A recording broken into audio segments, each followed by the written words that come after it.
Olá, alunos do 8º ano, eu sou a professora Jaqueline, essa é a nossa aula de língua portuguesa.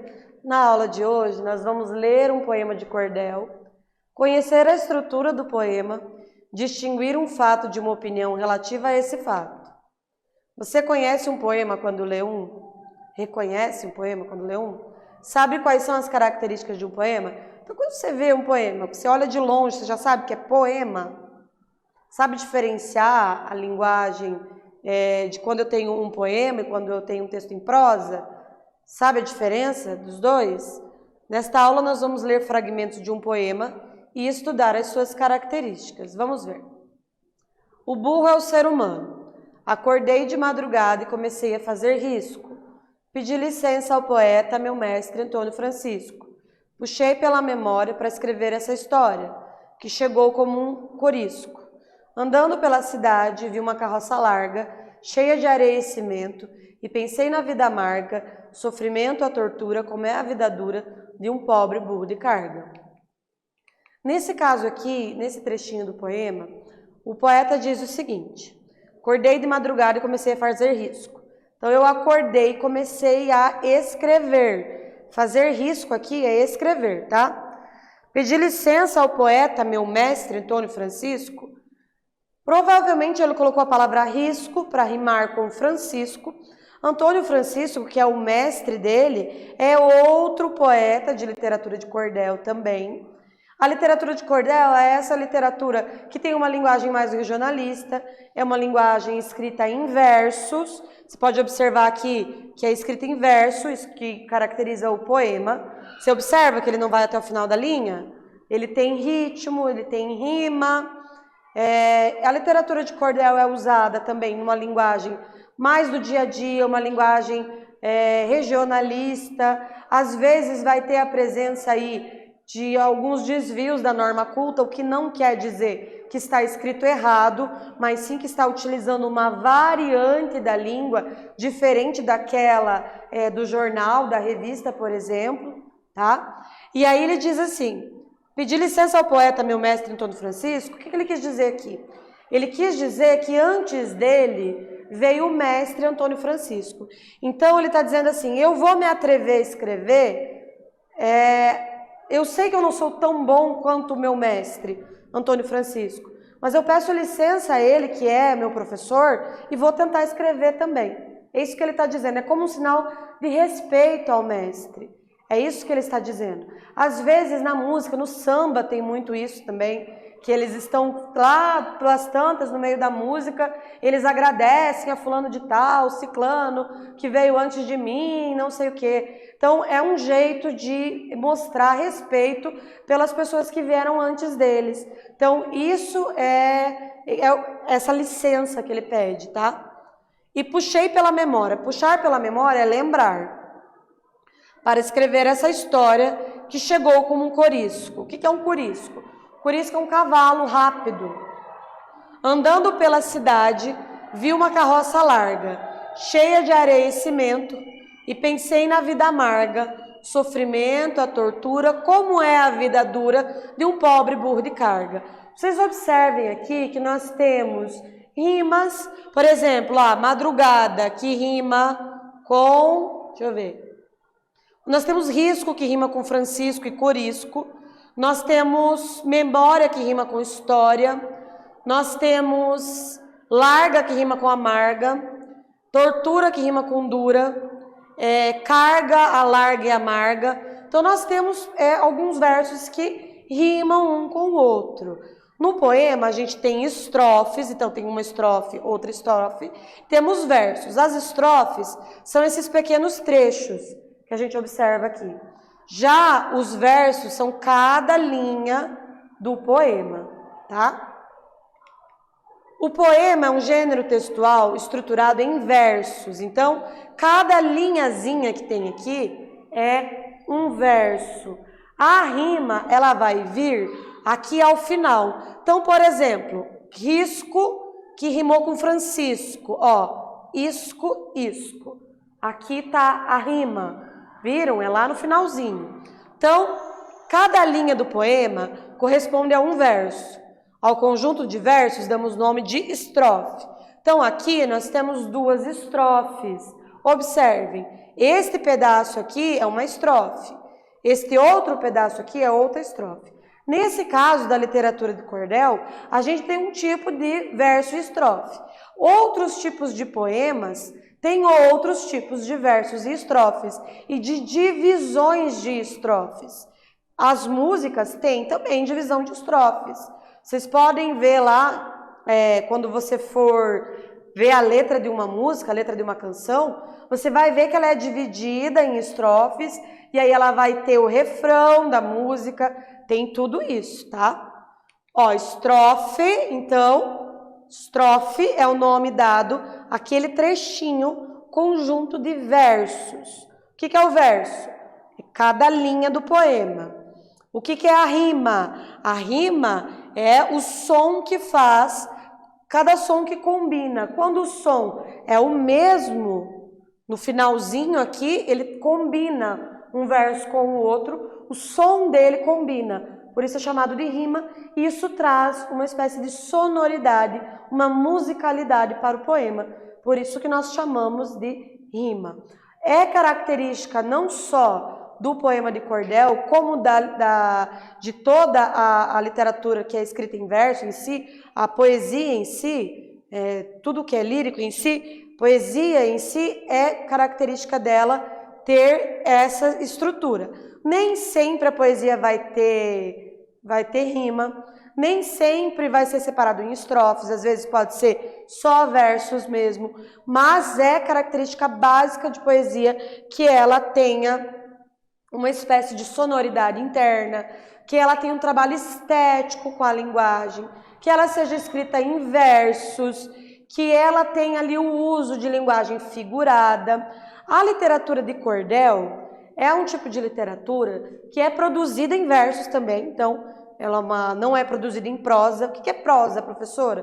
Prosa vem de conversa, né? A prosa, ela é quando é feito até o final da linha. Então, é o jornal, é a revista, é o livro didático, são as histórias que você lê, por exemplo, a fábula que você lê, o conto, o romance, tudo isso é produzido em prosa.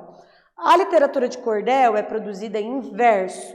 Então, são versos que foram feitos para ser declamados. Esses versos são uma literatura popular, uma literatura regional, que inicialmente eram feitos para ser vendidos na praça pública. Eles são mais comuns na região norte e nordeste do país, que no Paraná não são tão comuns assim, mas na escola vocês têm acesso a essa literatura. Não vou dizer que não tem no Paraná, estou dizendo que não é tão comum aqui no Paraná. Mas lá no sexto e sétimo ano, você já teve contato com essa literatura, já teve contato com a xilogravura nas aulas de arte, principalmente, que é aquela aula que o professor ensinou você fazer carimbos. Alguns professores ensinam com madeira, com borracha, com frutas, que ensina a fazer desenhos, carimbos. Então, a literatura de cordel, ela tem como ilustração a xilogravura. Ela era pendurada em varaizinhos de corda, por isso chamada de cordel, e tem essa característica de ser em verso. Os temas da literatura de cordel são os mais variados. Neste caso aqui do burro, a gente só tem um trechinho. No entanto, nesse caso ele está falando da crueldade humana para com os animais.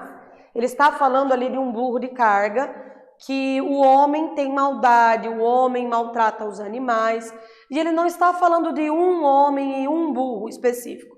Ele está falando que, de uma maneira geral, os homens maltratam os animais, os homens exploram os animais.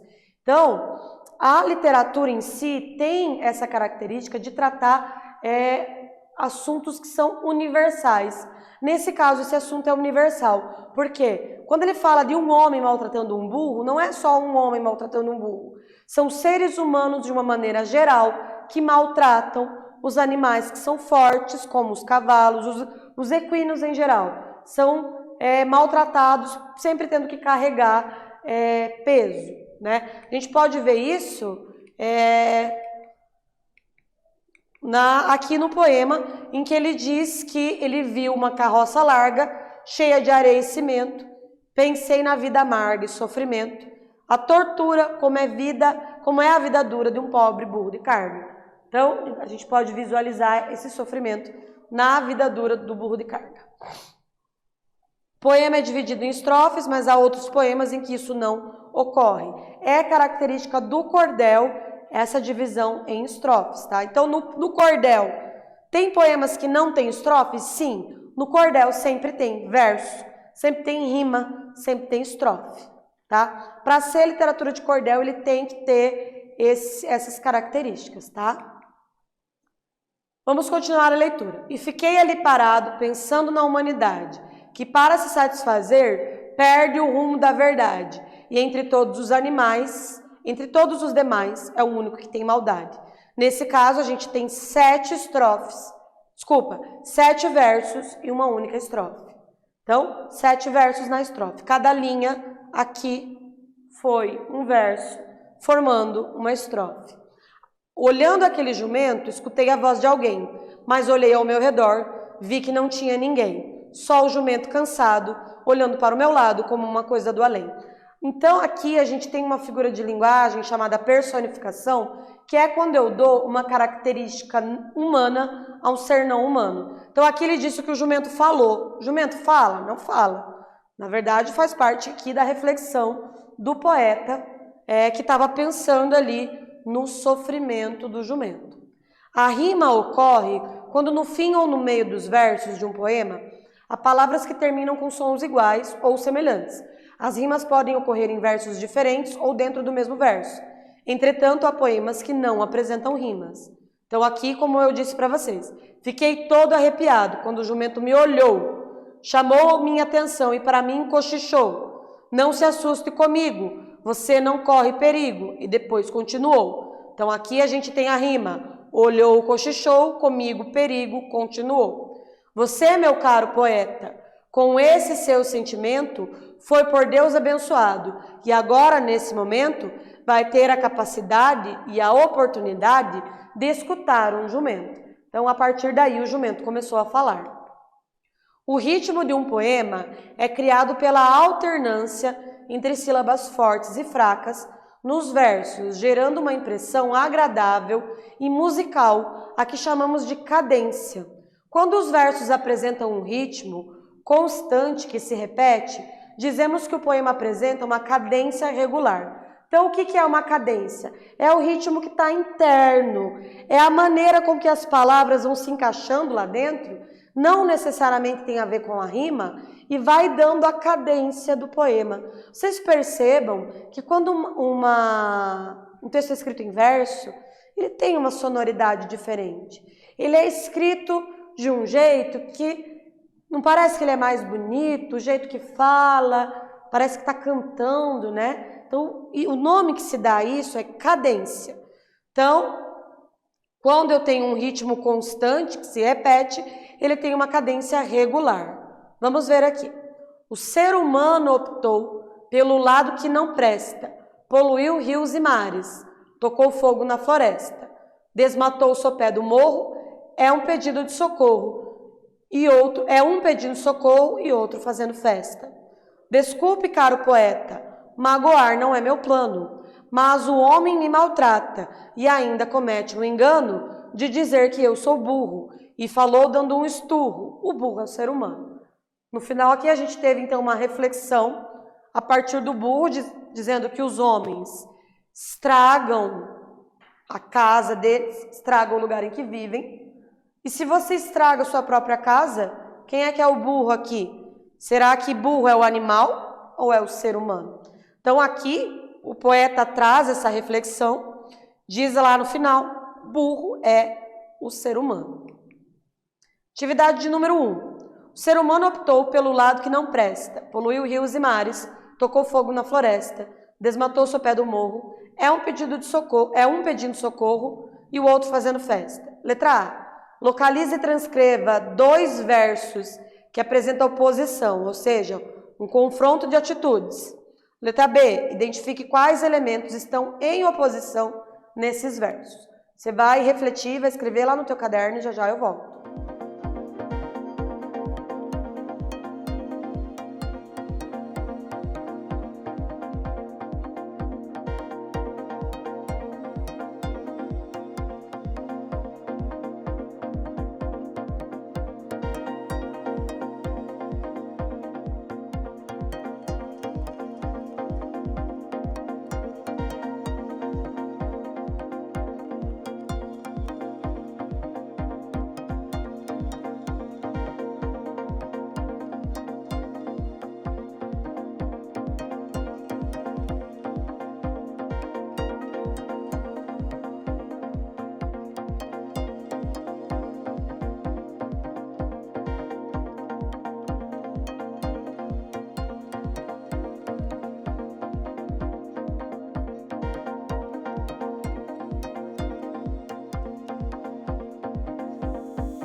E aí, o que você respondeu? Vamos ver aqui? Então, é um pedindo socorro e outro fazendo festa. São duas ideias, duas atitudes que estão em confronto. Os elementos em oposição são a natureza e os seres humanos. Atividade de mão na massa. Agora você vai entrar nesse link e vai relacionar as perguntas e a resposta sobre o que nós estudamos nessa aula. Entra lá no link e já já eu volto.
E aí, o que você respondeu?